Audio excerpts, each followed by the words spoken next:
আজকে আমি দেখাবো আপনাদেরকে কিভাবে একটি ইমেজ থেকে অ্যাডোবি কার্টুন অ্যানিমেটরের পাপেট তৈরি করবেন। অ্যাডোবি ক্যারেক্টার অ্যানিমেটরে অ্যানিমেশন করতে হলে প্রতিটি অঙ্গ আলাদা আলাদা করে সেভ করতে হবে। অ্যাডোবি ক্যারেক্টারের প্রধান এবং অন্যতম কাজ হলো এটি লেয়ার বাই লেয়ার সাজানো। ফটোশপে যদি এটি লেয়ার বাই লেয়ার সাজাতে পারেন তাহলে অতি সহজেই অ্যানিমেশন করতে পারবেন। আপনি যদি এই লেয়ারটা বুঝে যান তাহলে অ্যানিমেশন করা একেবারে সহজ হয়ে যাবে।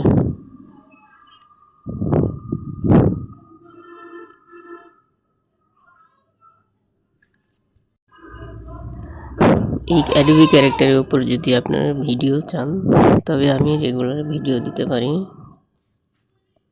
আপনাদের পছন্দের উপর আপনারা কমেন্ট করে জানাবেন কোন ধরনের ভিডিও চান, তাহলে আমি সেই অনুরূপ ভিডিও তৈরি করতে পারবো। মূলত আপনি যে অংশটাকে অ্যানিমেশন করতে চান শুধু সেই অংশটাই আলাদা করলেই হবে। যেমন হাত, পা, দু চোখ এবং মুখ, এই অংশগুলো আলাদা আলাদাভাবে তৈরি করলেই অ্যানিমেশন খুব সহজে তৈরি করতে পারবেন। তবে আপনি পরবর্তী ভিডিওতে একেবারেই শুরু থেকে শেষ পর্যন্ত কিভাবে অ্যানিমেশন পাপেট তৈরি করতে হয় আমি সেরকম একটি ভিডিও বানিয়ে আপলোড দেব। এখানে একটু জটিল বিষয় হতে পারে। এখানে অটোমেটিক যদি কোনো অংশ সিলেক্ট করতে না পারে সেটা ম্যানুয়ালি সিলেক্ট করে দিতে হয়। যেমন দুই চোখ, পিউপিল এবং ব্লাইন্ড, এগুলোকে হাতে ধরে এখানে কানেক্ট করে দিলে খুব সহজে অ্যানিমেশন করা যায়।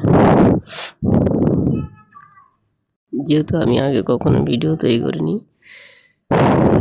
সেহেতু ভিডিওর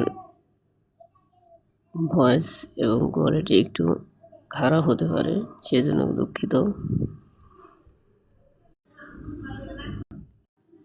এখানে অনেক জটিল বিষয় আছে যেগুলো অনেক সময় আপনারা সমস্যার সম্মুখীন হতে পারেন। অনেক সময় আপনাদের ইচ্ছা মতো অ্যানিমেশন করতে গেলে অনেক ঝামেলায় পড়তে পারেন। এখানে অনেক ইস্যু দেখায়, যে ইস্যুগুলো আপনারা প্রথম অবস্থায় নাও বুঝতে পারেন। তাই আপনাদের যদি কোনো সমস্যা হয় পরবর্তী ভিডিওতে আমি আপনাদেরকে সেগুলো সলভ করার চেষ্টা করব। আপনারা অবশ্যই কমেন্টের মাধ্যমে জানাবেন। 2026 ভার্সনে অনেকগুলো রেডিমেড সিন তৈরি করা আছে যেগুলো আপনারা ক্যারেক্টারের সাথে সহজেই অ্যাড করতে পারবেন। রেডিমেড সিনগুলো যথেষ্ট কাজের নয়, তারপরে ওরা দিয়েছে।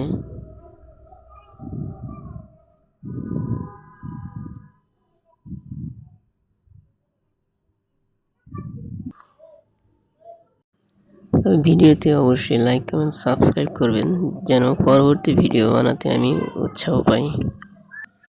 আমি আপনাদের সাপোর্ট করব এবং আপনারাও আমাকে সাপোর্ট করে পাশে থাকবেন।